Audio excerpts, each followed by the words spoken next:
और अंता की जनता को सैल्यूट करना चाहता हूं, प्रणाम करना चाहता हूं कि उन्होंने कांग्रेस पार्टी को 70,000 वोट दिए और 16,000 के लगभग 15,000 से भी ज़्यादा यानी 16,000 के लगभग वोटों से जिताया है। अंता की जनता को धन्यवाद। प्रमोद जैन भाया हमारे उम्मीदवार, उनको बधाई। हमारे कांग्रेस के तमाम कार्यकर्ताओं को सैल्यूट, धन्यवाद कि जिन्होंने दिन रात मेहनत की। और इस सरकार का 2 साल का ये टेस्ट था। इस टेस्ट में सरकार फेल हो गई।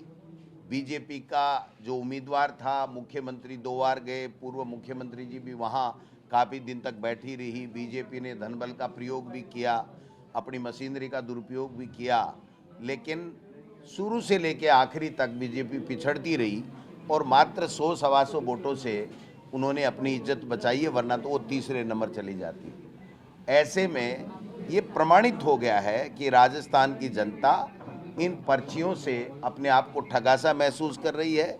इनकी कोई योजनाएं नहीं है, इनका कोई धरातल पे काम नहीं है, जनता इनसे नाखुश है। और ये प्री टेस्ट था इस 2028 का, और इसके अंदर अंता की जनता ने ये साबित कर दिया कि हम कांग्रेस सरकार की जो योजनाएं थी वो अच्छी थी। भारतीय जनता पार्टी ने 2 साल में आपसी लड़ाई, दिल्ली की हाजिरी, पर्चियों में दम नहीं, ब्यूरोक्रेसी का भ्रष्टाचार, बीजेपी का भ्रष्टाचार, गुजरात मॉडल, गुजरात के लोग यहाँ जो काम कर रहे हैं और सारे के सारे ठेके औने पौने दामों में लेकर के और भ्रष्टाचार की चांदी कूट रहे हैं, उन सब चीज़ों के ऊपर अंता की जनता ने मोहर लगा दी है। ये लोग बाग झूठ बोल सकते हैं, बरगला सकते हैं, भ्रमित कर सकते हैं, लेकिन जनता की सेवा नहीं कर सकते हैं। तो कांग्रेस पार्टी के तमाम कार्यकर्ताओं, नेताओं को, जूली साहब मेरे साथ में हैं, आज तमाम लोगों को प्रदेश कांग्रेस कमेटी के अध्यक्ष के नाते मैं धन्यवाद देना चाहता हूं। मेरी अभी हमारे प्रभारी सुखजिंदर रंधावा साहब से बात हुई है, उनको भी हमने बधाई दी है। उनका भी मार्गदर्शन इस उपचुनाव के अंदर बहुत महत्वपूर्ण रहा था। हमारे तमाम सीनियर लीडर, चाहे वो अशोक गहलोत जी हों, चाहे सचिन पायलट जी हों, जूली साहब हों, तमाम लोगों ने जा कर के वहाँ पर एक जो संदेश दिया, कांग्रेस की एकजुटता और कांग्रेस की हमारी नीतियाँ, कांग्रेस का कार्यकर्ता की मेहनत और इस पर्ची सरकार का पूरी तरीके से फेलियर, ये सब मिला करके यहाँ अंता चुनाव हम लगभग 16,000 वोटों से कांग्रेस पार्टी जीती है। 2028 के अंदर 100% कांग्रेस भारी बहुमत के साथ में जीतेगी। इनका पता नहीं चलेगा कि कब इनका मोरिया बोल गया और कब यहाँ चले गए। ये नरेश मीणा से का फायदा मिला?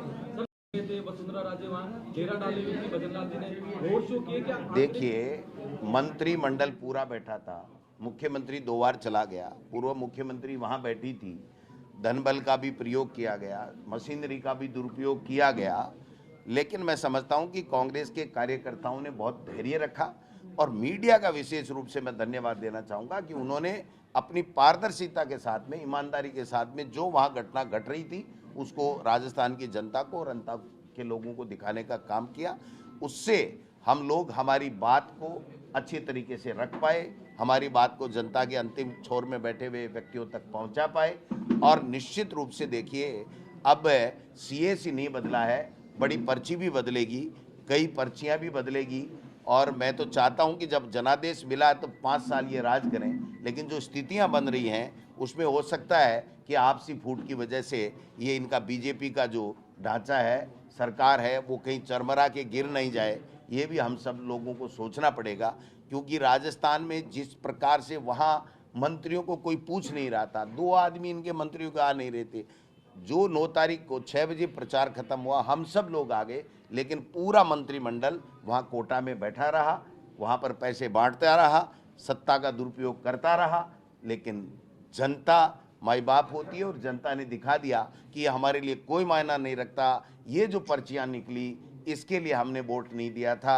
हमने हमारे कल्याण के लिए, हमारी अच्छी योजनाओं के लिए, गरीब के उत्थान के लिए, बच्चों की पढ़ाई के लिए, बेरोजगारों की नौकरी के लिए, किसानों की आमदनी कैसे बढ़े, वो कैसे खुशहाल रहे, इसके लिए वोट दिया था। इसका कोई 2 साल तक कोई काम हुआ नहीं, इसलिए पूरी तरीके से ये पर्ची सरकार फेल हुई है। और बीजेपी की जो फूट थी वो उजागर हो गई है। और 120 मायना क्या रखता है, वरना तो इतनी फजीहत होती कि ये कैसे बैठते, कैसे ये सरकार चलाते, मेरे समझ से बरे है। एक निर्दलीय ने इनको पीट दिया, इससे ज़्यादा इनकी दुर्गति कोई हो नहीं सकती। मैं तो मेरे कांग्रेस कार्यकर्ता जो हमारे राहुल गांधी जी और खड़गे साहब की नीतियों को, कांग्रेस पार्टी की नीतियों को जन जन तक पहुंचाने में कामयाब रहे। हमारे पूर्व सरकार की योजनाओं को, जो अच्छी योजनाएं थी उनके बारे में लोगों तक पहुंचाने में हम लोग कामयाब रहे। 6 दिन तक जूली साहब एक एक गांव ढाणी ढाणी गए। हम लोगों ने जितनी मेहनत कर सकते थे किया, लेकिन अंततः वोट अंता की जनता का था, उन्होंने फैसला कर दिया।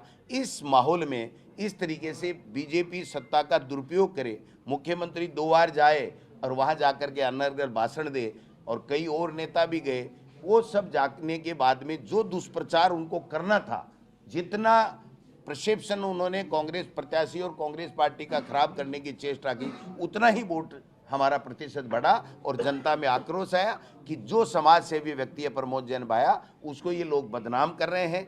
जो व्यक्ति सबके बीच में सहज सुलभ है और सबके लिए काम करता है, उसके लिए इस तरीके की जो दुर्भावना पूर्वक अपनी राजनीतिक रोटियां सेकने के लिए ये लोग बात कर रहे हैं। अब मैं समझता हूं कि शायद बीजेपी को अकल आएगी और दोबारा कोई अपने धनबल से दूसरा डमी कैंडिडेट ला करके अपनी ही पैरों पे कुल्हाड़ी मारने का काम नहीं करेगी। बाकी उनका अपना विवेक है, वो क्या करेंगे। लेकिन राजस्थान की अंता की जनता ने ये साबित कर दिया कि हमें काम चाहिए, हमें विकास चाहिए, हमें लोगों का कल्याण चाहिए, हमें शांति चाहिए, हमें यहाँ पर गुंडागर्दी बदमाशी ये नहीं चाहिए। ये अंता की जनता ने इस उपचुनाव में साबित कर दिया।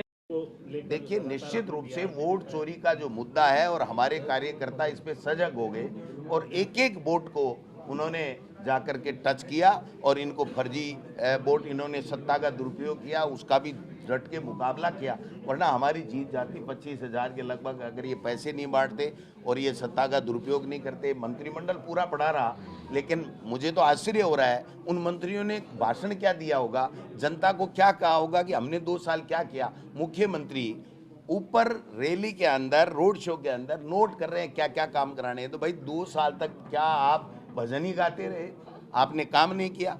मुख्यमंत्री वसुंधरा जी उनको तब नोट करा रही हैं जब वो ये दिखा रही थी कि मुख्यमंत्री जी आपने कुछ नहीं किया, ये जनता की समस्याएं थी जो आपने की नहीं है। इससे ये और ज़्यादा प्रमाणित हो गया कि न वसुंधरा जी की मानी गई सरकार में, न मुख्यमंत्री की चली, न उनका कोई विजन था कि लोगों के काम करें। तो जनता ने बता दिया कि भाई तुम जाओ 2028 की तैयारी करो और कांग्रेस पार्टी को आने दो, जिसने बहुत अच्छे काम किए हैं। और जो राहुल गांधी और खड़गे साहब हमारी बात जो आवाज़ उठाते हैं, हमारी समस्याओं के समाधान के लिए लड़ाई लड़ते हैं, इसलिए जो विपक्ष का जो हमारा रोल था 2 साल में, वो भी जूली साहब के नेतृत्व में हमने विधानसभा में भी अच्छा किया। हमारे सारे सीनियर लीडर सब कांग्रेस एकजुटता के साथ में चुनाव लड़ी है और कार्यकर्ताओं ने मेहनत की है। प्रमोद जैन भाई की अच्छी छवि थी और सरकार पूरी तरीके से 100% फेल हो गई है पर्ची सरकार, इसलिए ये परिणाम जो आया। नरेश मीणा से आपको फायदा हुआ है, नुकसान था? वो तो 120 वोट अगर और कम हो जाते तो बीजेपी की तो इतनी दुर्गति होती कि वो मुंह दिखाने लायक नहीं रहते।